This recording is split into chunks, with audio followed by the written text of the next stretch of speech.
Yeah, we back once again. This is an insane Wednesday night of games. We about 1 o'clock on my side, 10 o'clock on the west side. You know what I'm saying? So what we gonna do? We gonna start off with the first game. I'm gonna tell you the truth whether I watched the game or whether I didn't. But y'all know what it is. So I did catch about.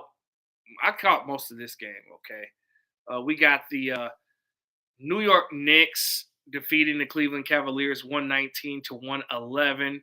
We had Donovan Mitchell with 31 points and 5 assists. You had Evan Mobley with 22 and 8. Larry Nance Jr. and Dean Wade both with 10 points. Then you had OG Anunoby 24 points, Carl Anthony Towns 19 points and 11 rebounds. You had Mikal Bridges with 16 points and 6 assists and 5 rebounds. You had Jalen Brunson with 23 points, despite him shooting 5 of 18 and 1 of 9 from three. God damn. And then Deuce McBride had 15 points off the bench. So my thoughts about this game is very, very simple. I think New York was just bullshitting with Cleveland. I think they bullshitted with Cleveland because they don't really respect them. And how Cleveland lost last year, I wouldn't respect them either. You know, they had the number one seed and they got eliminated in the second round.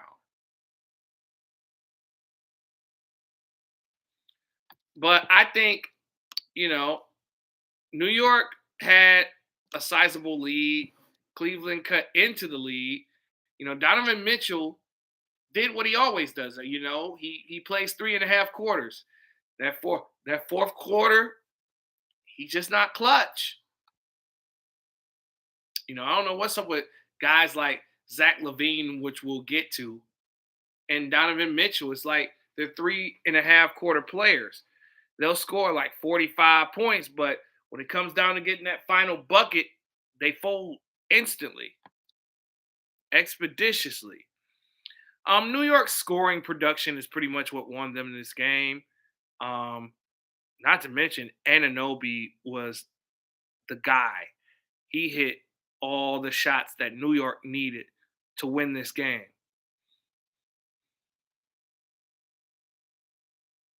Then you had Deuce McBride, which was a plus 17, which was the highest plus minus of any player. 4 of 7 from the field, 4 of 6 from three. Those are all big buckets.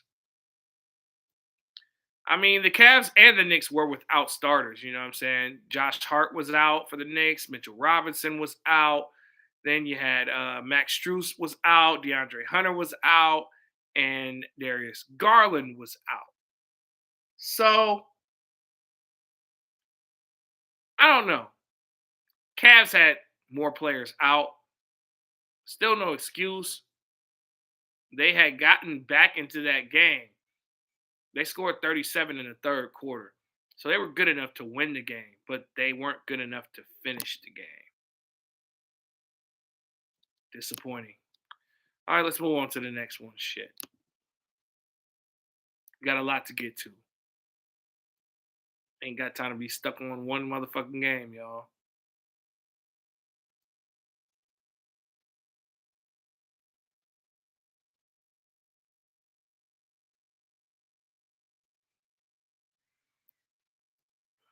All right. So, Charlotte Hornets in their first game as a full unit.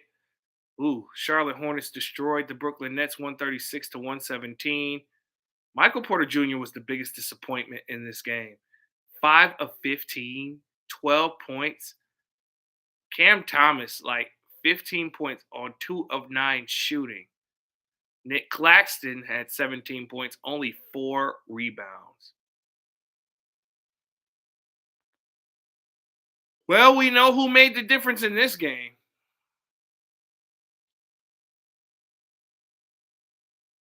You had Terrence Mann, 13 points, Dayron Sharp, 14 points, and Jaeger Jummon, 14 points.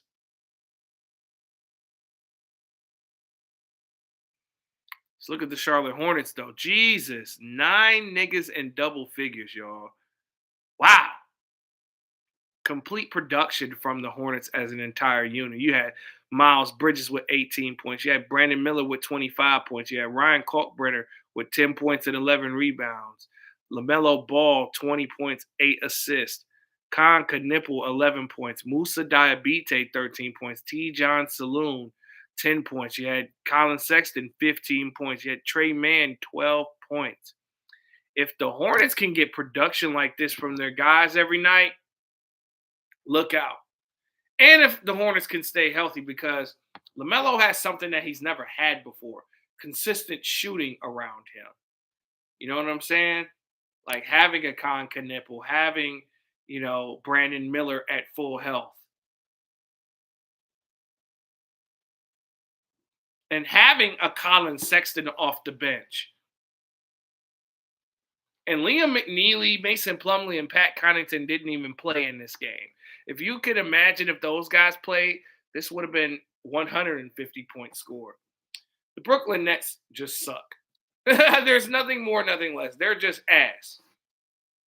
They're probably going to have the worst record in the league. It's no doubt. It's just a Brooklyn Nets kind of game. It's so Brooklyn Nets to lose to a team like Charlotte, who was a lottery team last year. But fuck it, whatever. Let's move on to the next game. Heat versus Magic. So the Orlando Magic defeated the Miami Heat 125-121. This is a very close game. It's pretty much a slugfest, if you ask me. Norm Powell, 28 points. Bam Adebayo, 15 points, 12 rebounds. Andrew Wiggins, 18 points. Davion Mitchell, 16 points and 12 assists. Wow. Simone Fontecchio, 13 points. Jaime Jaquez Jr., 13 points. Great production from the Heat players. Man, so Orlando Magic had 3 players score over 20 points. Desmond Bane in his debut with 23 points. Franz Wagner with 24 points. And then Paolo Banchero with 24 points and 11 assists. Tristan Da Silva had 16 points off the bench as well. Jalen Suggs in his debut had 14. This is the production that I kind of expected out of the Orlando Magic. I see Mo Wagner didn't play. Noah Penda didn't play. Jace Richardson didn't play. I'm surprised.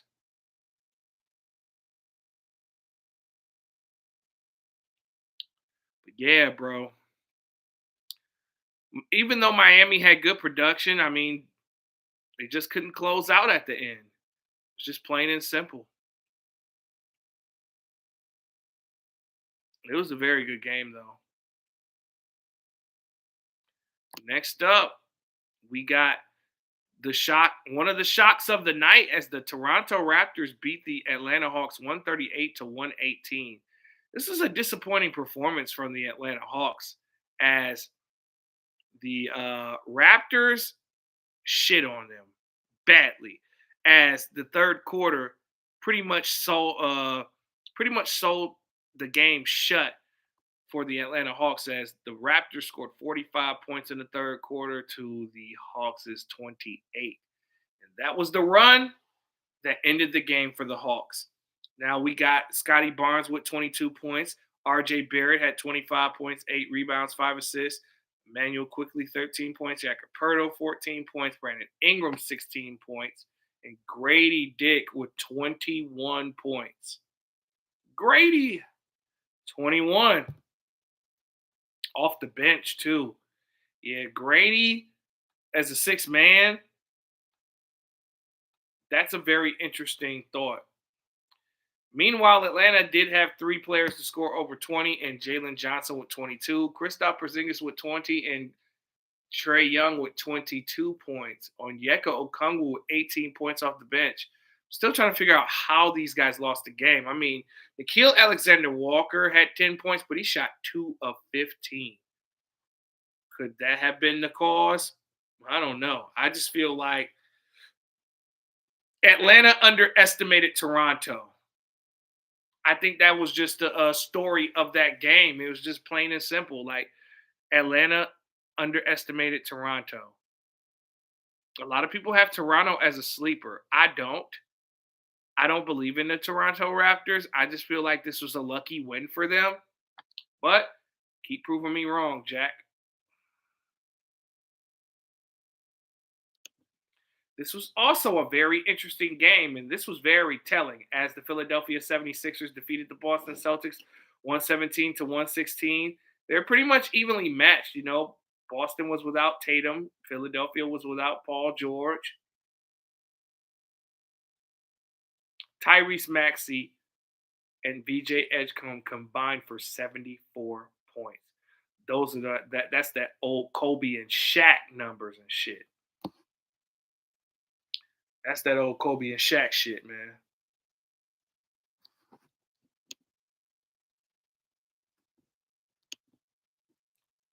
Wow.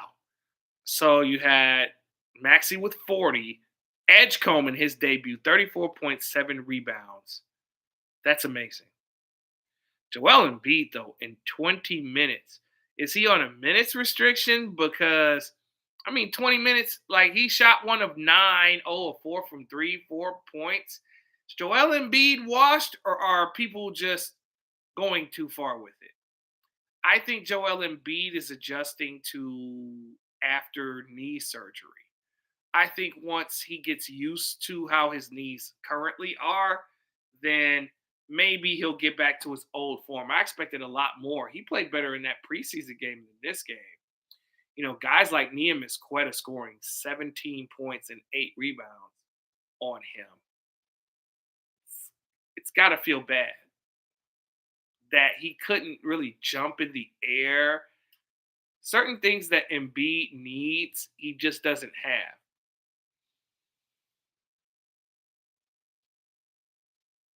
But on the Boston side, you had Jaylen Brown, 25 points, 6 rebounds. Derek White, 25 points. Neemias Quetta, like I said, 17 points. Anthony Simons, off the bench, 13 points.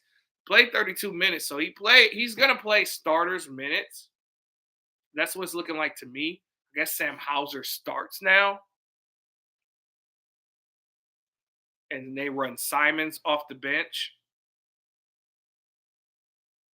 It's an interesting role.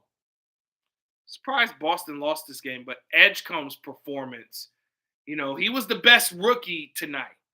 He was the best rookie tonight. Hands down. He had the best performance. Just a hella close game to me. Nothing more, nothing less. I'm just so disappointed in this next game. The Chicago Bulls defeated the Detroit Pistons 115 to 111, and I am disappointed in the Pistons. They let me down. It ain't no way that they shouldn't have been down as many points to the Chicago Bulls as they were. They didn't realize that they had a game to play until the fourth quarter where they put up 32 points.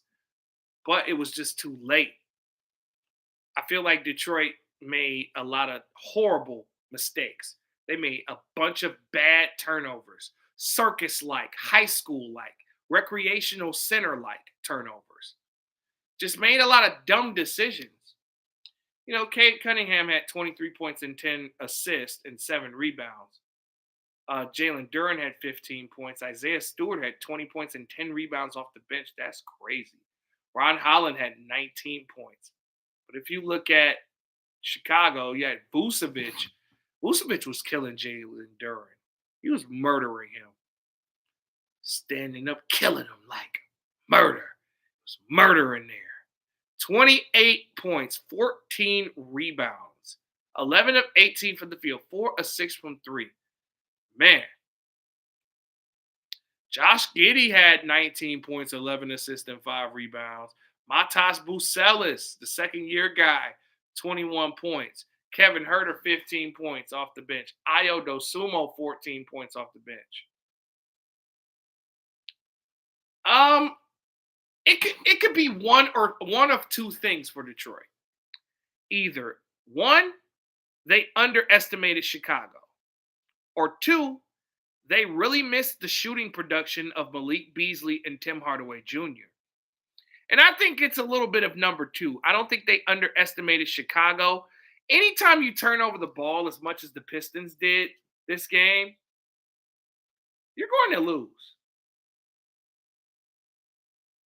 And it was just the type of turnovers. It wasn't even the fact that they were turning over the ball. They only had 10 turnovers total. I mean, Chicago had more turnovers than them, and they still won. I think that Detroit's turnovers were childlike in a sense. And a lot of the shooting attempts were bad. I mean, Asar Thompson had 11 points, 9 rebounds, 7 assists. It's not bad. But this was a disappointing performance from Detroit. I think they just waited too late to come back. They should have beaten Chicago by 10 points at bare minimum. Like that's a disappointing performance. And a lot of people were talking about Detroit like, they're going to do damage. And I'm one of those people. So if you let me down, I'm going to let you know that you let me down. This was a letdown. You're not supposed to lose to Chicago. I don't even care if you're in Chicago. Those are just things that should not even happen.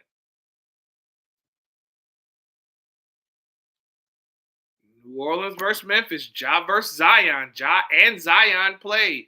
Ozempic Zion was in the building. And speaking of Ozempic, Charles Barkley. You seen Charles Barkley on ESPN today? Ozempic Chuck. Ozempic Chuckster, bro. Yeah, man. Cats is getting that Ozempic packs, man. But back to Ozempic Zion. As the Grizzlies defeated the Pelicans 128 to 122, had Jordan Poole with 17 points, Zion Williamson 27 points, 9 rebounds, Sadiq Bey 13 points off the bench, Jeremiah Fears. Hey, Jeremiah Fears probably was the second best rookie today, as he had 17 points on 7 of 10 shooting off the bench. Yeah, man. Jordan Hawkins had 8 points.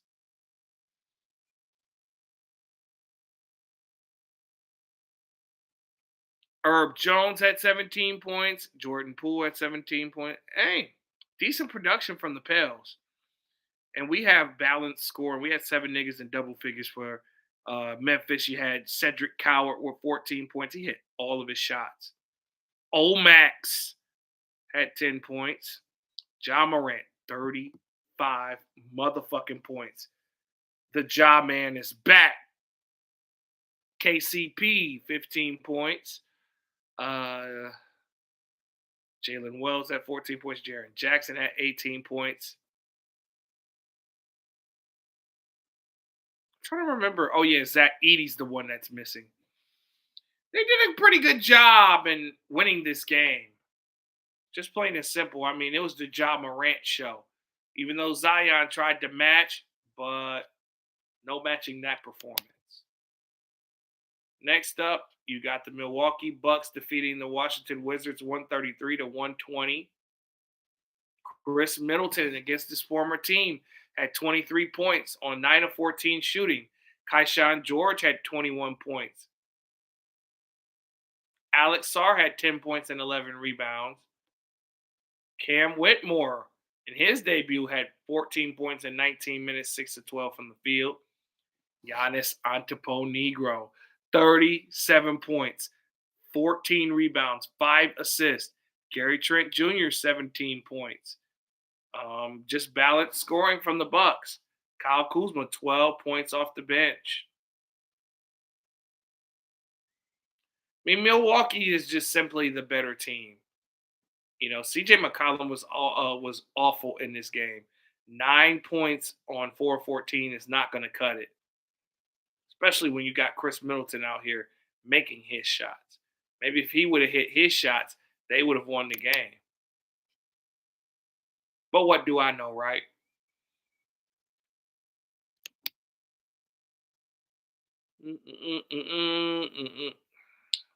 This was the shocker of the night. This is the big shocker of the night. The Utah Jazz defeated the Los Angeles Clippers 129 to 108. I got to see these highlights, bro. The Clippers just simply got embarrassed. The LA Strippers, the toenail Clippers got fucked up. 43 to 19 in the first quarter. That pretty much set the tone for the rest of the game as the Clippers just never regained their confidence. Kawhi Leonard, 10 points. Ass. James Harden, 15 points and 11 assists. Ass. Ivica Zubac, though, 19 points. Ass, though. Brook Lopez, 15 points, 5 of 11 from 3. Wow. Wow.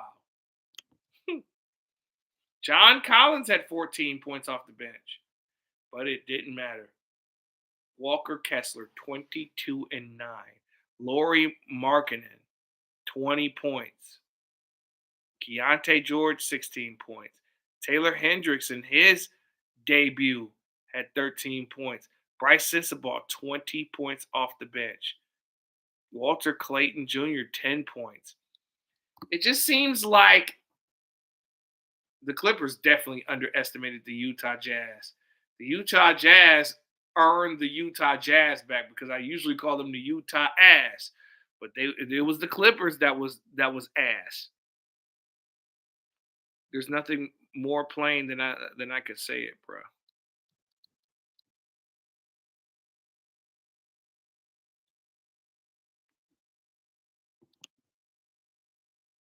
This is a game that I watched from start to finish. As the San Antonio Spurs defeated the Dallas Mavericks 125 to 92. Victor Wembanyama, 40 points and 15 rebounds and 3 blocks. Stephon Castle, 22.7 rebounds, 6 assists. Keldon Johnson, 11 points off the bench. Anthony Davis, 22 points, 13 rebounds. Cooper Flagg in his regular season debut, 10 points, 10 rebounds. Klay Thompson, 10 points. Dylan Harper in his debut had 15 points. My overall thoughts on this game, ladies and gentlemen, I believe the hype now. It only took one game to figure it out. Like I said, I understood why ESPN ranked Victor Wembanyama number 5 because that was his potential more so than what happened last year. But, yeah, Victor Wembanyama is a top 10 player in the league. After that performance that I seen, bro, nigga, I seen an alien. This nigga need to be in the next Men in Black. Because ain't no way that nigga Victor Wembanyama ain't no motherfucking Men in Black alien, bro. Like, I seen this motherfucker. It's like when you remember when we used to create players when we was kids on them old NBA Lives and 2Ks, nigga? That's Victor Wembanyama. You understand? That's Victor Wembanyama. Wemby, when he had that reverse dunk, nigga, I was like, get this man in a dunk contest, nigga. Get him. Get Ja. Get Zion. Bring some excitement back to that bitch. And then Stephon Castle surprised me as well, even though Stephon Castle was the rookie of the year. I mean, last year's batch of rookies were mid. Let's just keep it 100. It's one of the worst draft classes ever. But Castle, I think Castle was Castle a rookie last year? I don't think it was. It was the draft with Zachary Ricochet in them. I think that was 2 years ago. But y'all get it. But still, like Victor Wembanyama's performance was insane, bro. I was just sitting there like, ain't no fucking way. And then the way he was just, you know, catching the ball, the basketball like a football with just one hand, just palming that motherfucker. I was amazed. I was like, oh yeah, this is the game right here where Victor Wembanyama is a top 10 player to me. I wasn't convinced at first. But from what I seen, he did this against the Mavericks now. The Mavericks ain't no slouch. They're a really good team. This was a game where you have to prove yourself. Victor Wembanyama did that. Cooper Flag was very timid the first half. He didn't he didn't shoot the ball but 2 times. And that was kind of disappointing. But once he started gunning in the third and fourth quarter, I was like, okay, he could be a really good player. Obviously, we know the Mavs were without Kyrie Irving. We get that. We understand. But however, you still have a majority of your team and its depth. And you guys had training camp.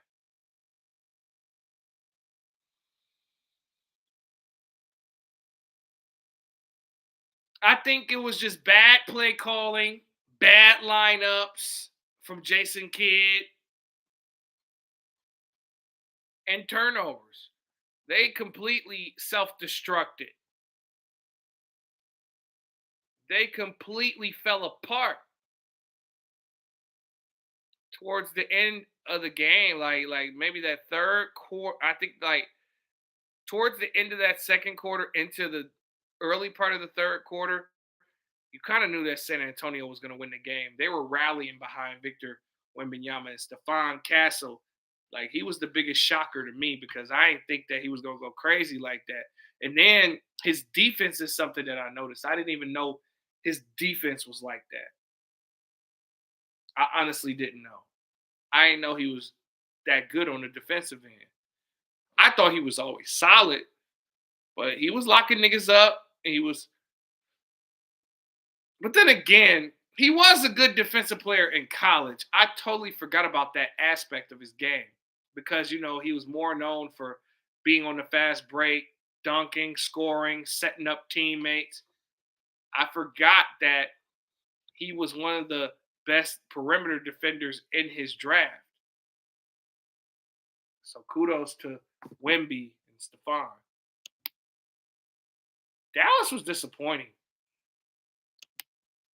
I expected a lot more from that team.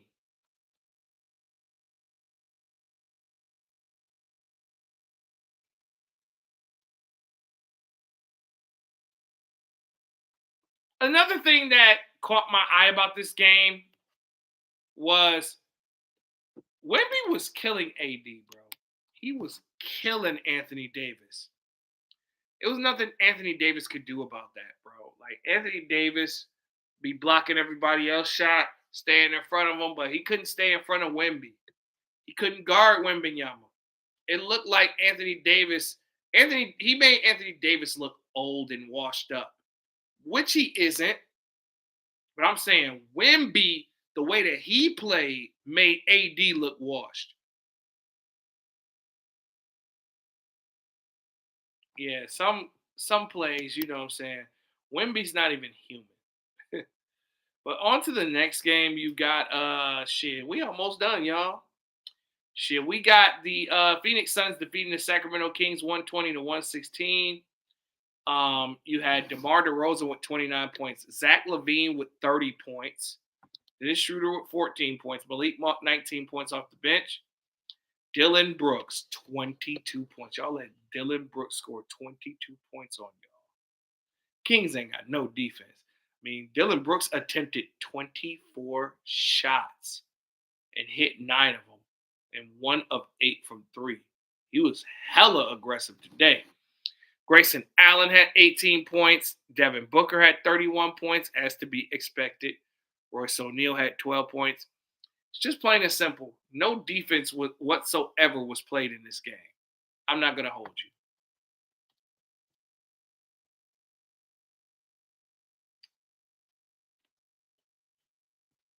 And then Zach LaVine, once again, melted in the clutch, folded in the clutch. This is another guy that's a 3.5 quarter player. He's never, like Zach LaVine, I bet you that motherfucker ain't got 5 game winners. I bet you he got maybe 1 or 2. And that was probably when he was a fucking Timberwolf. Because that dude's just not clutch. That's a guy that I wouldn't necessarily go to hit the game winning point confidently. I'd bet on DeRozan to make a game winner. But Phoenix, they did this shit without Jalen Green.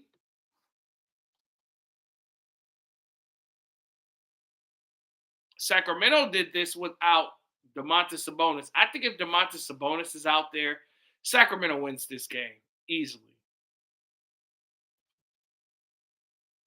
Last but totally not least, before I get up out of here, we got the Minnesota Timberwolves defeating the Portland Trailblazers 118 to 114. This was a neck and neck game. These two teams were relentless. You know, Portland had control over the game, but a 30-point fourth quarter by the Minnesota Timberwolves pulled these guys away. Julius Randle, 19 points. Ant-Man, Anthony Edwards, 41 points, 7 rebounds. Rudy Gobert, 10 points. Jaden McDaniels, 18 points. On the Trailblazers side of things, Denny Avdia, 20 points, 7 rebounds. Jeremy Grant, 29 points off the bench.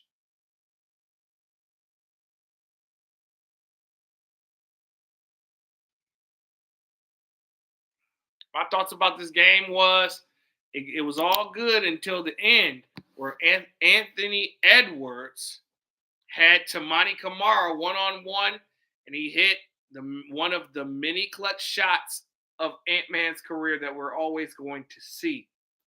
And the crazy part is him and Kamara went to college together, which I didn't know. They were college teammates. Tamani, bro. You know this man. You know all his moves. You knew not to bite on the step back. And he bit on the step back move. And that was the shot for game for them.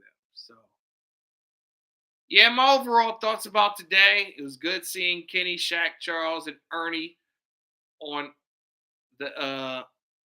on ESPN. Good luck. We got NBA on NBC back. We got Michael Jordan on there.